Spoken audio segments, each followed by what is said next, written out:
Bora lá, meu nono ano, falar mais um pouco de semelhança de triângulo. O que está aqui nesse primeiro quadro, a gente já viu, já está no caderno de vocês, a gente viu inclusive quando a gente ainda estava em aula presencial.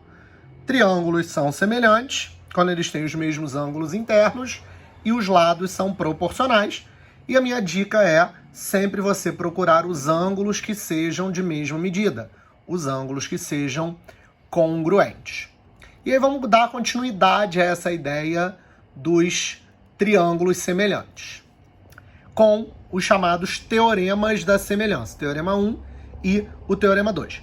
O teorema 1 diz assim, ó, toda reta paralela a um dos lados de um triângulo e que corte os outros dois define um novo triângulo semelhante ao primeiro.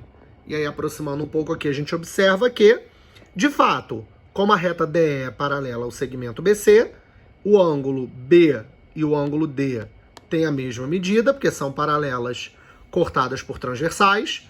O ângulo E e o ângulo C, pelo mesmo motivo, também têm a mesma medida. E o ângulo A é o mesmo para os dois triângulos. Então, o triângulo ABC é semelhante ao triângulo ADE.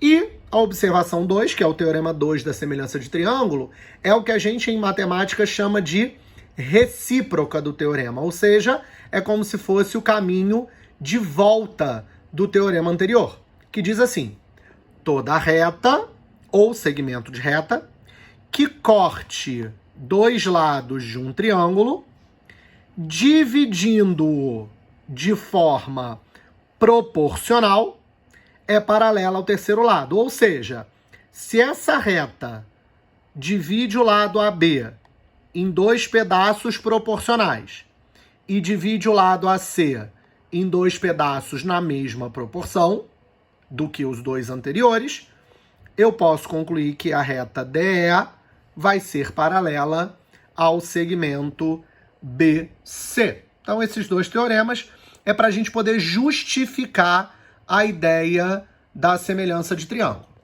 E a última coisa que a gente precisa dar uma olhada são os casos de semelhança e uma consequência da semelhança. Casos de semelhança significa o quê, Rodrigo? Bom, ano passado, né, no 8º ano, vocês estudaram os casos de congruência. Ou seja, só de olhar para uma das situações descritas, a gente já conseguia visualizar se dois triângulos eram ou não congruentes. Agora vai ser a mesma coisa para a semelhança. A gente vai olhar para dois triângulos mediante esses casos e vai descobrir se eles são ou não semelhantes caso esses fatos ocorram.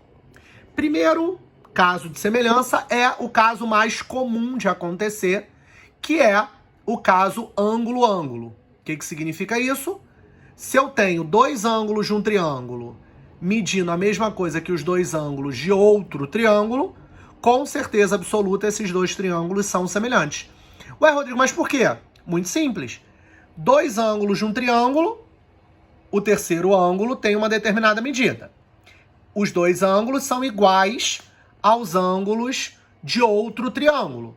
Isso significa que, como a soma tem que dar 180 graus em qualquer triângulo, se dois ângulos de um são iguais a dois ângulos do outro, o terceiro ângulo de um vai ser igual ao terceiro ângulo do outro, com certeza absoluta. Então, basta que eu tenha dois ângulos de mesma medida para que eu garanta com certeza absoluta que os triângulos são semelhantes.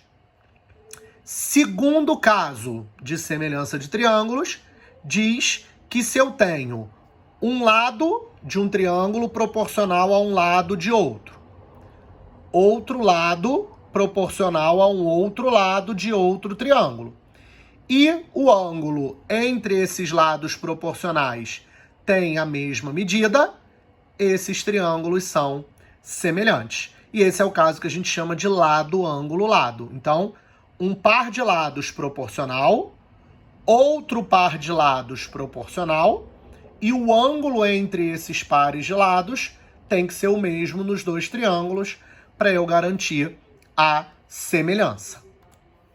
Caso 3, lado, lado, lado. Esse caso é razoavelmente óbvio, né? Se eu tenho certeza absoluta que os três lados de um triângulo são proporcionais aos três lados de outro triângulo, com certeza absoluta, esses triângulos são semelhantes. Não tem muito para onde fugir.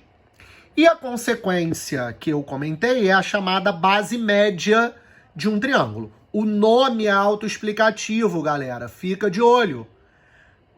Se a gente tem a ideia de semelhança, a gente pode garantir que, ao traçar um segmento que divida o lado AB ao meio e o lado AC também ao meio, a consequência natural é que esse segmento DE, que é paralelo ao segmento BC, ele vai ter que medir também a metade do segmento BC.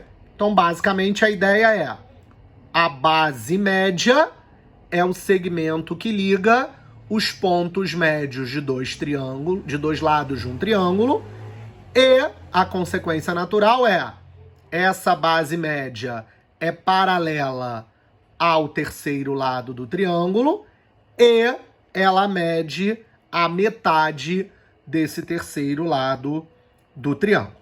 Beleza, meu povo? Então, vou deixar alguns exercícios para vocês, vou colocar o arquivinho, a fotozinha, para vocês darem uma olhada lá no grupo do Telegram, e qualquer dúvida tô lá no e-mail.